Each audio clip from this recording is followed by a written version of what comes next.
Good afternoon, everyone, and thank you for joining our WNCT Now afternoon news update. I'm Kelsey O'Donnell here inside our digital studio with some of today's top news headlines in between our newscasts. We begin this afternoon update with a developing story. A man who claims to have had a bomb in a pickup truck near the U.S. Capitol has surrendered to law enforcement after an hours-long standoff. Police say 49-year-old Floyd Roseberry from North Carolina pulled up in a black pickup truck outside of the Library of Congress earlier today. That's when he notified police that he was in possession of explosives. Officials evacuated a number of buildings around the Capitol. Roseberry negotiated with police for nearly 5 hours before the standoff ended. He crawled out of his vehicle and was taken into custody around 2:30 p.m. Police have not released any information regarding Roseberry's motive. You can stay up to date with the latest details on WNCT.com. In other news, Camp Lejeune Marines and sailors are deploying to Haiti to help with relief efforts following the deadly earthquake.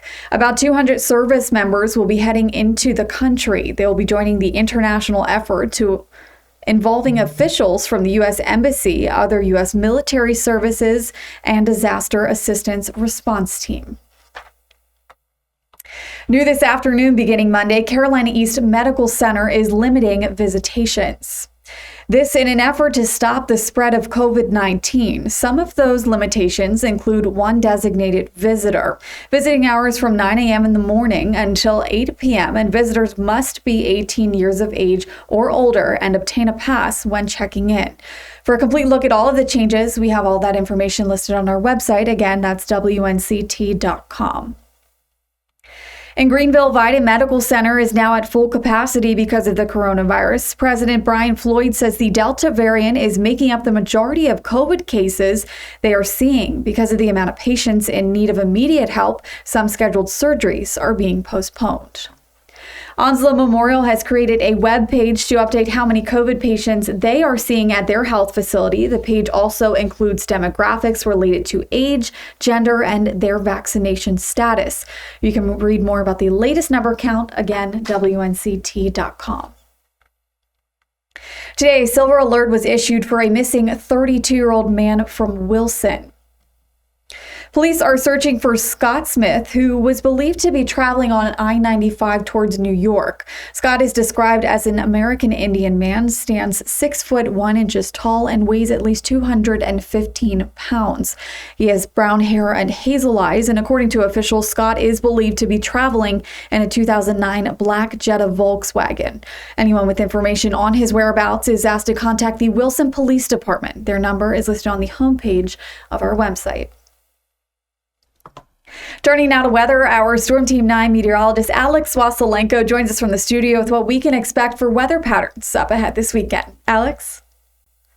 Happy Thursday, everyone. I'm your Storm Team 9 meteorologist, Alex Swasilenko. We continue to track lots of heat, humidity, and thunderstorm activity for you this afternoon, but the thunderstorm activity not as widespread as it was yesterday. We're talking just a few sea breezers out there this afternoon and into the evening as real field temperatures skyrocket past 100 degrees in many communities. It'll come with partly sunny skies, that heat and humidity today, but as we go through the overnight into Friday morning, the clouds begin to increase ahead of a cold front, and that cold front could push out some isolated showers and storms for your morning drive into work on Friday. But as we go towards Friday afternoon, right around your lunch hour, that's when it starts to get loud, not only on our radar imagery through precision casts, but in person across eastern North Carolina. Loud rumbles of thunder, lightning strikes, some hail, and heavy downpours will be likely as we go towards Friday afternoon and evening. Things start to settle down a little bit as that cold front gets its act together by Saturday morning. That cold front not only going to provide a severe weather threat for eastern North Carolina Friday into early Saturday morning,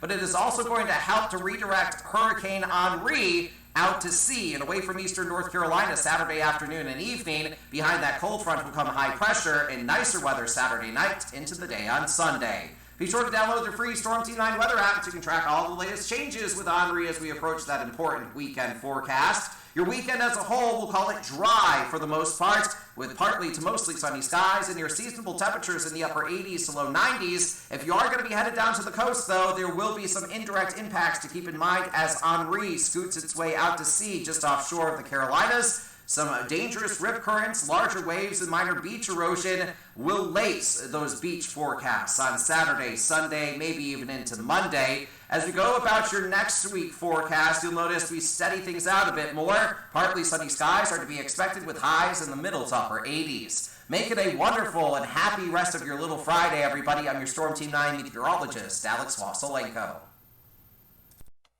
All right, Alex, thank you. A beautiful weekend up ahead for weather conditions, but that will officially do it for our WNCT Now afternoon news update. As always, you can find more additional information about all of these topics I spoke about today on WNCT.com, as well as some more news coming out this evening during our newscast. Thanks so much for tuning in.